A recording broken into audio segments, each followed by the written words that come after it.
Hello. Hi. ఎలా ఉన్నారు? అందరూ బాగున్నారా? అందరూ మొహరం వేడుకలు బాగా చేసుకున్నారని నేను అనుకుంటున్నా. చూడండి, ఇక్కడ చూడండి, మొహరం వేడుకలు ఎంతో సంబరంగా చేసుకుంటున్నారు. ఈరోజు మీ ముందుకు ఈ మొహరం పండుగ ఎంత సంతోషంగా చేసుకున్నారని ఈ వీడియోని చేయడం జరిగింది. కాబట్టి ఫ్రెండ్స్, ఈ వీడియోను లైక్ చేయండి, షేర్ చేయండి, సబ్స్క్రైబ్ చేయండి.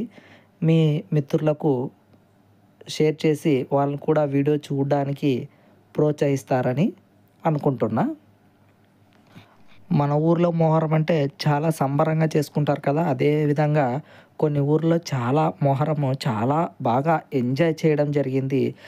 అందులో కొన్ని సంఘటనలు మీ ముందుకు నేను తీసుకురావడం జరుగుతుంది. కాబట్టి మిత్రులు, మీరందరూ నా కోసం, నా కొత్త ఛానల్ కోసం ఒకసారి షేర్ చేయండి, సబ్స్క్రైబ్ చేయండి మరియు లైక్ చేయండి. ఎంత మోర్ లైక్స్, ఎంత మోర్ సబ్స్క్రైబర్స్ వస్తే అంత బాగా నాకు మరికొన్ని వీడియో చేయడానికి ఉత్సాహాన్ని కలిగించిన వారు అవుతారు. కాబట్టి ప్రతి ఒక్కరూ సబ్స్క్రైబ్ చేయాలని మీకు కోరుకుంటున్నాను.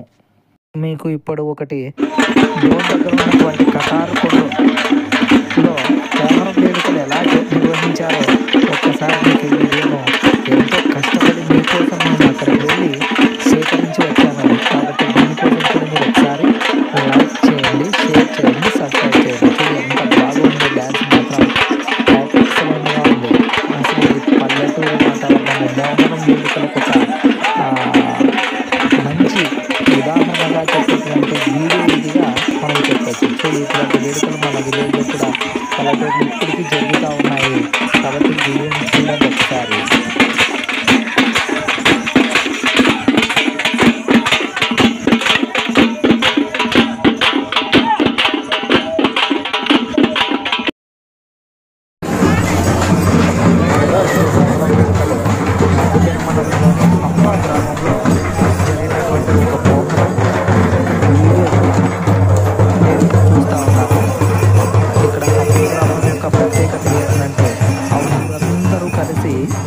మొహరం పండుగను సెలబ్రేట్ చేస్తారు. మనకి ఏ విధంగా అయితే ఒక పండుగ ఉంటుందో అదేవిధంగా ఈ హంపా గ్రామానికి చెందినటువంటి ప్రజలకు ఊరంతా కలిసి ఈ పండుగను ఎంతో ఘనంగా నిర్వహిస్తారు.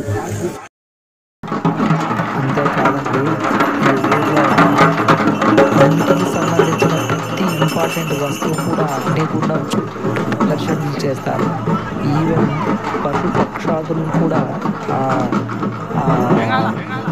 గోడల చుట్టూ ప్రదక్షిణ చేస్తారు. ఇంటిలో ఉన్న ప్రతి వస్తువు, ప్రతి దాని గంధంతో, అక్కడ ఉన్నటువంటి గంధంతో అగ్ని చుట్టూ తిరిగి దేవునికి ఆశీర్వాదాలు పొందడానికి. ఈవెన్ బైకులు కూడా, మనం నడిపేటువంటి బైకు, ఆటో, రిక్షా అన్నీ కూడా